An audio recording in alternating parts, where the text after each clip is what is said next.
नमस्कार दोस्तों, कैसे हैं आप सब। स्वागत है आपका टीसन एंड ट्रिक्स यूट्यूब चैनल पर।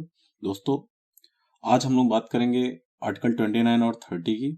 और यहाँ पर आप जानते हैं इसमें संस्कृति और शिक्षा संबंधी अधिकार हैं, मतलब कि कल्चरल एंड एजुकेशनल राइट। और आर्टिकल 29 कहता है कि अल्पसंख्यक वर्गों के हितों का संरक्षण करता है। मतलब आर्टिकल 29 क्या करता है, जो हमारे अल्पसंख्यक वर्ग हैं उनके हितों का संरक्षण करता है।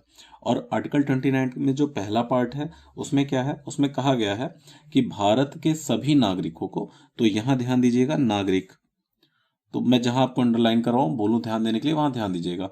नागरिक क्यों?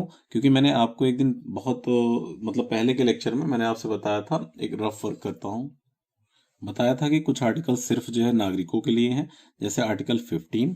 और आर्टिकल 15 का जस्ट डबल कर दो 30, और 30 से एक पहले 29, आर्टिकल 15 के बाद जो है 16, और यहाँ पर 19।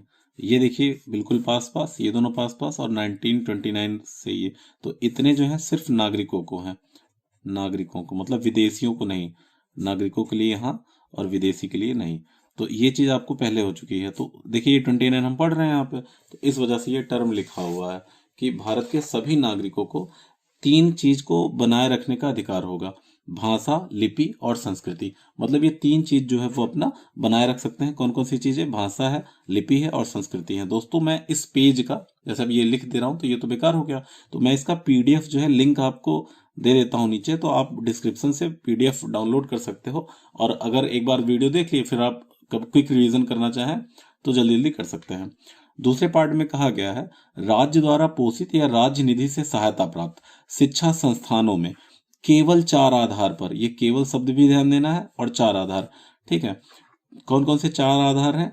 RRCL, यहाँ पे एल है, धर्म, नस्ल, रेस, कास्ट और लैंग्वेज के आधार पर राज्य जो है शिक्षा संस्थानों में प्रवेश से वंचित नहीं करेगा। आई बात समझ में? इतना ध्यान देना है। एक होमवर्क है आप लोगों के लिए, आप मुझे कहाँ कहाँ मैंने आपको अभी तक आधार बताए हैं।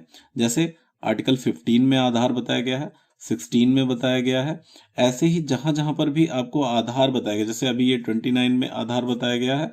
फिर जो अनिवार्य सेवा आरोपित करने के लिए था, R²C², मैंने बताया था वीडियो में, तो वहां पर अभी तक जितने आधार पर भेदभाव नहीं करना है वो मुझे आप कमेंट में जरूर बताइएगा। ठीक है, आगे बढ़ते हैं। तो राज्य जो है जो वित्त पोषित है उनमें चार आधार पर भेदभाव नहीं करेगा। आर्टिकल नंबर आते हैं 29 और 30 पर, और 30 कहता है अल्पसंख्यक वर्गों द्वारा शिक्षा संस्थानों की स्थापना और प्रशासन करने का अधिकार। आर्टिकल 30 में क्या है? अल्पसंख्यक वर्गों द्वारा स्थापना करना है और प्रशासन करना है, किसका? शिक्षा संस्थानों का। ये अधिकार इन्हें मिला हुआ है। ठीक है, तो ऐसे नागरिक जो अल्पसंख्यक हैं, मतलब कि अल्पसंख्यक नागरिक, ऐसे नागरिक जो अल्पसंख्यक हैं, या हम डायरेक्ट कह दें अल्पसंख्यक नागरिकों को, जो कैसे अल्पसंख्यक? भाषा या धर्म के आधार पर अल्पसंख्यक। ये सारी बातें आपको ध्यान रखना है दोस्तों, जैसे जैसे हम पढ़ रहे हैं। कारण कि मान लो पूछ लेगा कि इन दोनों आधार को हटा के कोई आधार पूछ लिया, नहीं, सिर्फ दो आधार पे, या तो वो भाषाई अल्पसंख्यक हो या वो धर्म के आधार पर अल्पसंख्यक हो। अगर इन दोनों के आधार पर वह अल्पसंख्यक है तो अपनी रुचि की शिक्षा संस्थान, मतलब अपने इंटरेस्ट के शिक्षा संस्थान की स्थापना कर सकते हैं, प्रशासन कर सकते हैं। प्रशासन करने का मतलब संचालन या चलाने का तरीका, आप सीधे सीधे शब्दों में समझ लें कैसे चलाया जाएगा स्कूल को, ये का अधिकार होगा। कौन कौन से अल्पसंख्यक? भाषा और धर्म के अल्पसंख्यक। ठीक है, उसके बाद आर्टिकल 2 क्या कहता है? आर्टिकल 2 कहता है राज्य शिक्षा संस्थानों को सहायता देने में विभेद नहीं करेगा। ये बात ध्यान देना है। ठीक है, राज्य जो है शिक्षा संस्थानों में सहायता देने में विभेद नहीं करेगा, इस आधार पर कि किसी संस्थान की स्थापना अल्पसंख्यक वर्गों के प्रबंध में है। मतलब ध्यान देना, राज्य नहीं विभेद करेगा।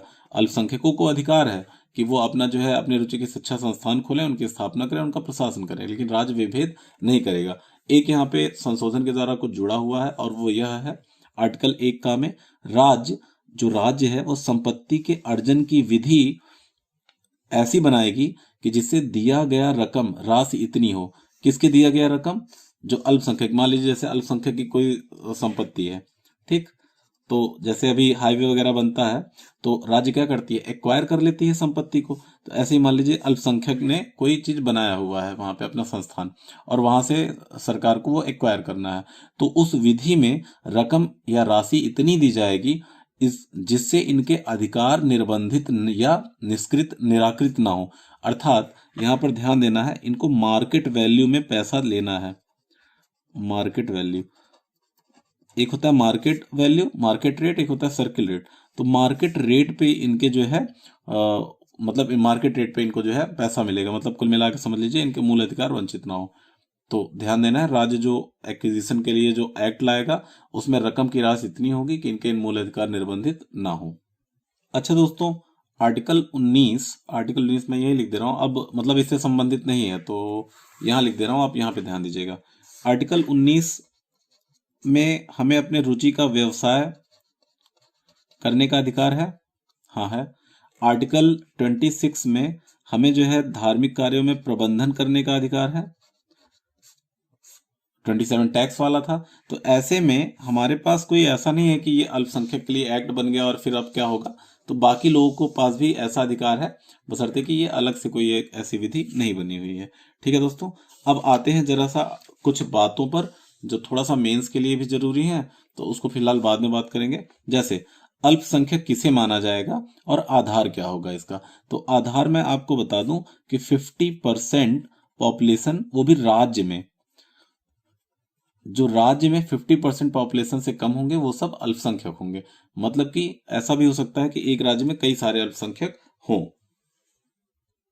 अब जैसे आप कश्मीर की बात करें, तो अगर वहां पर मुस्लिम समुदाय ज्यादा है, अगर वहां मुस्लिम समुदाय ज्यादा है और हिंदू समुदाय कम है, तो ये हिंदू वहां पे अल्पसंख्यक हैं, अल्पसंख्यक है। तो ठीक है, अपने दिमाग से ये अल्पसंख्यक वाले ख्याल को ऐसा मत करिए कि किसी एक समुदाय के लिए आप जोड़ दीजिए, अल्पसंख्यक वही होते हैं। राज्य के हिसाब से ये कैटेगराइज होता है, किस राज्य में किसकी जनसंख्या ज्यादा है। ठीक है, ऐसे दोस्तों बहुत सारे ये मेंस के लिए प्रश्न है। हम जब अपना ये प्री के लिए समाप्त होगा, लेक्चर सीरीज लाएंगे मेंस के लिए, तो वहां पर मेंस की बातें भी करेंगे। ठीक है दोस्तों, इस वीडियो में इतना ही है।